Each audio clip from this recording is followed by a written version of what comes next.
नमस्कार, good evening. मैं आप लोगों से माफ़ी चाहता हूँ, पिछले कुछ दिनों से मैं वीडियो नहीं बना पाया। मेरी तबीयत ख़राब थी, सर्दी, जुकाम, अजीब-सी आवाज़ थी, सब कुछ बंद-बंद सा। मैं मज़े में नहीं था, मौज में नहीं था और गप मज़े की चीज़ है। जब मैं मज़े में हूँ, मौज में हूँ, तब मैं आपको गप दूँगा तो आपको सुनने में मज़ा आएगा। बिना मज़े के अगर कोई काम नहीं है, गप्पबाजी और काम में अंतर है कि गप मज़े की चीज़ है। तो मैं मज़े में नहीं था, मौज में नहीं था, परेशानी में था, इसलिए मैंने इतने दिन गैप कर दिया। मुझे माफ़ करिएगा, आप तक मेरी गप्पें नहीं पहुँच पाईं। आज मैं आपको कुछ कॉलेज के मज़ेदार किस्से सुनाता हूँ।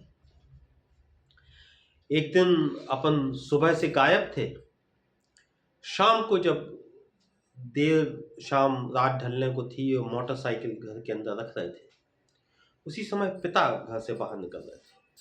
तो इस ठीक अचानक सामने आ गए और हमसे पूछ रहे, कहो भाई कहाँ थे? दिन भर से कहाँ थे? कहाँ थे? दिन भर कहाँ गायब थे?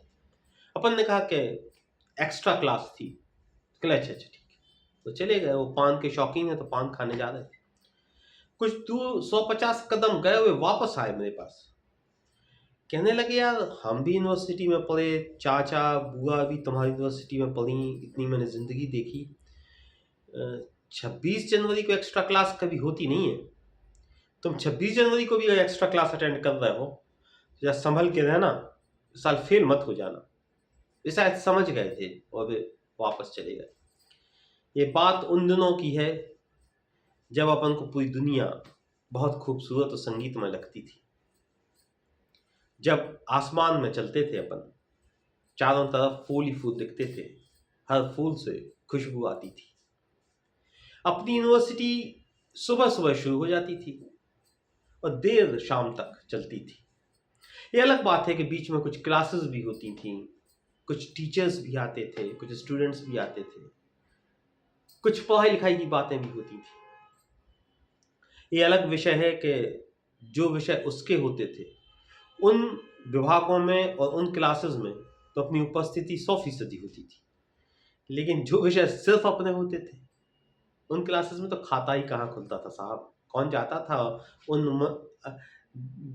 बिना जीवन के मूर्ता क्लासों में, क्योंकि जीवन तो वहाँ होता था जहाँ वो होती थी। उन विषयों में अपनी उपस्थिति 100% होती थी। दादी को लगता था कि बच्चा बहुत मेहनत कर रहा है, सुबह से उठ रहा है, 7 बजे चला जाता है, देर शाम आता है, बहुत पढ़ाई लिखाई कर रहा है। तो सुबह उठ के खूब अच्छा सा टिफिन बना देती थी, वो टिफिन बहुत काम भी आता था। लाइब्रेरी भी अपन उन दिनों में खूब जाते थे, खूब सारी किताबें भी इशू करवा के लाते थे।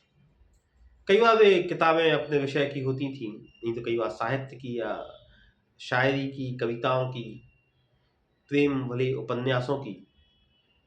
तो किताबें कई बार विषय की भी होती थी, कई बार नहीं होती थी, लेकिन किताबें उन दिनों होती बहुत थी। अपनी प्राथमिकताएं अलग थी।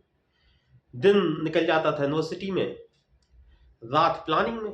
दूसरे दिन कौन सी ड्रेस पहनना है, कौन सी पैंट पहनना है, कौन सी शर्ट पहनना है, कैसे जाना है, कौन सा चश्मा लगाना है। अभिलाष भाई हमारे बाजू में रहते थे, मेरे दोस्त भी थे, मेरे भैया भी थे, उनकी चश्मे की दुकान थी, तो अब उनको सुविधा थी नई नए चश्मे रोज पहन के जाने की। अपने दोस्तों में भी कोई नई शर्ट लेता था, कोई नया बेल्ट खरीदता था, तो भाई उसका उद्घाटन अपन ही करेंगे, ऐसा आग्रह होता था उनसे। तो एक अलग समय था। उन्हीं दिनों संगीत जाना सीखा, संगीत में रस आने लगा, अच्छे अच्छे गाने सुनने लगे, अच्छे अच्छे गाने देखते थे, सुनते थे, उनमें मजा आता था। एक अलग तरह की जिंदगी थी उन दिनों। लेकिन न जाने क्यों जिंदगी का भी क्या हिसाब किताब है।